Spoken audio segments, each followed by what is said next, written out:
We have never been closer to World War III than we are today under Joe Biden.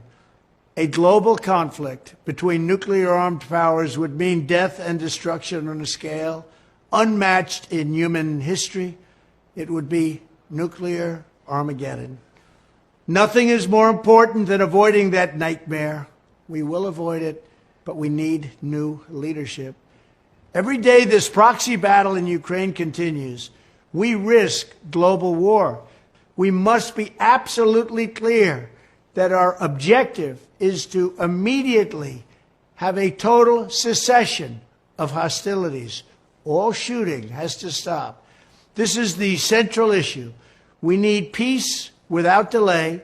In addition, there must also be a complete commitment to dismantling the entire globalist neocon establishment that is perpetually dragging us into endless wars, pretending to fight for freedom and democracy abroad, while they turn us into a third world country and a third world dictatorship right here at home.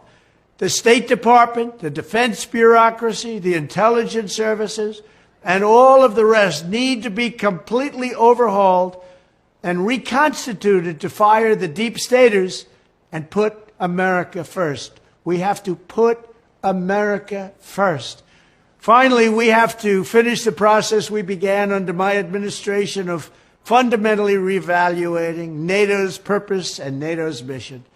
Our foreign policy establishment keeps trying to pull the world into conflict with a nuclear-armed Russia based on the lie that Russia represents our greatest threat. But the greatest threat to Western civilization today is not Russia. It's probably, more than anything else, ourselves and some of the horrible USA-hating people that represent us. It's the abolition of our national borders. It's the failure to police our own cities. It's the destruction of the rule of law from within. It's the collapse of the nuclear family and fertility rates like nobody can believe is happening. It's the Marxists who would have us become a godless nation worshiping at the altar of race and gender and environment. And it's the globalist class that has made us totally dependent on China and other foreign countries that basically hate us. These globalists want to squander all of America's strength, blood, and treasure, chasing monsters and phantoms overseas while keeping us distracted from the havoc they're creating right here at home. These forces are doing more damage to America than Russia and China could ever have dreamed. Evicting the sick and corrupt establishment is the monumental task for the next president. And I am the only one who can do it. I'm the only one that can get the job done. I know exactly what has to be done.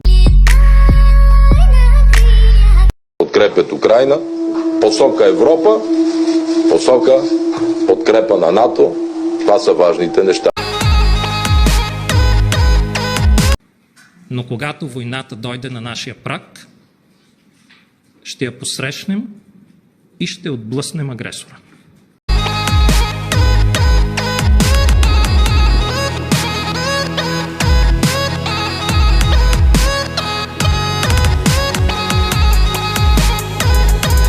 Борются, все по кругу борются, да не молятся. Сын без отца, дочь без отца, но сломанной фэмили не сломать меня. Ships on figure of the waves are skimming, barren summits to the verdant plains. Each horizon is a new beginning, rise and reign. Far from the fjords and the ice-cold currents, ravens soar over new frontiers. Songs and sagas of a fate determined, shields and spears. Thousands.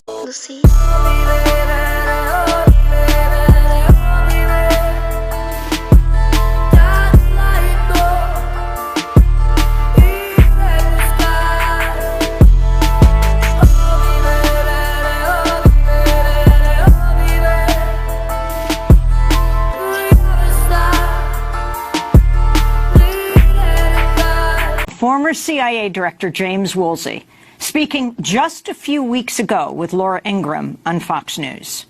Have we ever tried to meddle in other countries' elections?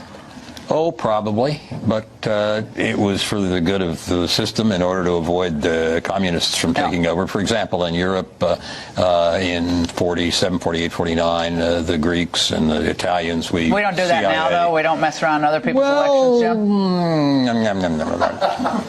Only for a very good cause. Can you do that? Do a Vine video on this former CIA director. Only for a very good cause in the interests of democracy. All right, thank you. Only for a very good cause in the interests of democracy. That's former CIA Director James Woolsey.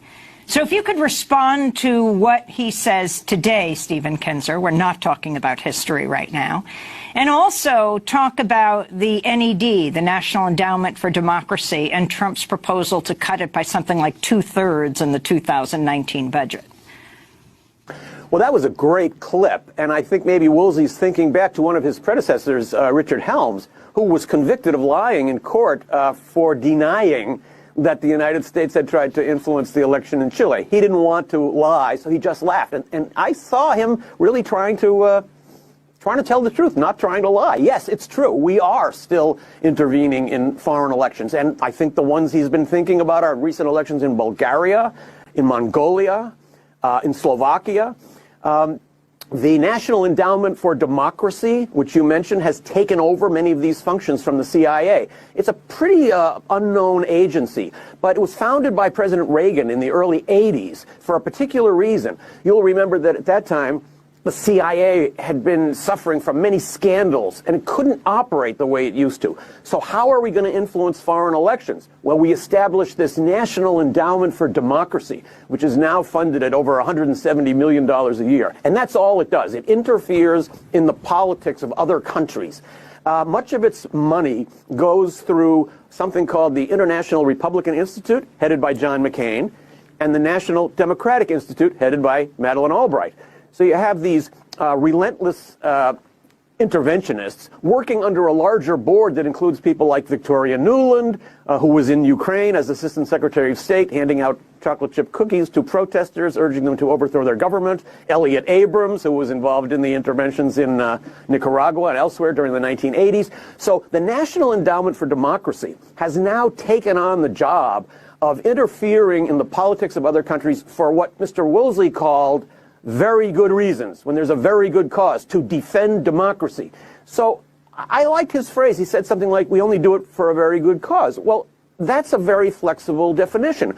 Every country can define what a good cause is from its point of view. So if you feel that you have the right to intervene in the politics of another country and try to shape the results of its election because it's a good cause, then you have to realize that other countries will make the same rational calculation. We cannot be outraged when other countries are doing on a smaller scale what we've taught the world how to do over more than 100 years. Actually, this is one of the main jobs of the National Endowment for Democracy. It sends money and advisors into other countries, and it teaches them how do you make computer lists? How do you organize demonstrations? How do you make political meetings? How do you start a newspaper? These are all the building tools that we try to spread in other countries where there are governments of which we don't approve.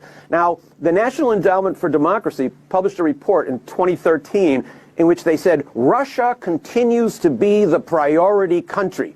Soon after that, the Russians banned National Endowment for Democracy from working in Russia. Now the NED is working in all the countries around Russia. It's working in Kosovo and Serbia, it's working in Moldova, it's working in Ukraine, it's working in Belarus. So we are trying to foment anti-Russia movements in countries all around Russia with the aim ultimately of having the big prize of somehow being able to turn Russia into a country that would be subservient.